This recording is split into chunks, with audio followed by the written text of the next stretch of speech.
Hi guys, ఇప్పుడే Jack cinema చూసి వచ్చాను భయ్య. ఈ సినిమా చూసిన తర్వాత నా ఫీలింగ్ ఏంటంటే జాక్ కొంచెం క్రాక్.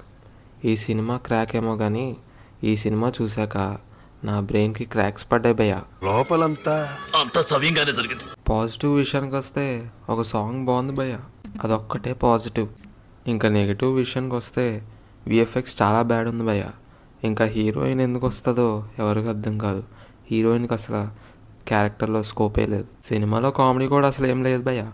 ఎవరైనా జోకేస్తే ఎండికి నవ్వాలా అని అనిపిస్తుంది. సిద్ధు జొన్నలగడ్డ గారు ఆ డీజేటీలో క్యారెక్టర్ నుంచి బయటకు వస్తే బాగుంటుంది భయ్య. ఆయన ఏ డైలాగ్ చెప్పినా ఆ డీజేటీలో క్యారెక్టరే గుర్తొస్తుంది. అట్లుంటుంది మనతో. ఫైనల్గా ఏంటంటే, మీ దగ్గర డబ్బులు బాగా ఎక్కువ ఉండి టైంని ఎలా వేస్ట్ చేసుకోవాలో తెలియపోతే మీరు థియేటర్స్కి వెళ్ళి ఇది చూడొచ్చు భయ్య. నేనైతే దీనికి 0.69 పొటాటోస్ అయితే ఇస్తాను భయ్య. మరి మీరెన్ని పొటాటోస్ ఇస్తారో కమెంట్ చేసండి. ఆల్సో ఇది ఎవర్ స్పూఫో కమెంట్ చేసండి. సబ్స్క్రైబ్ చేసుకోవచ్చు కదా.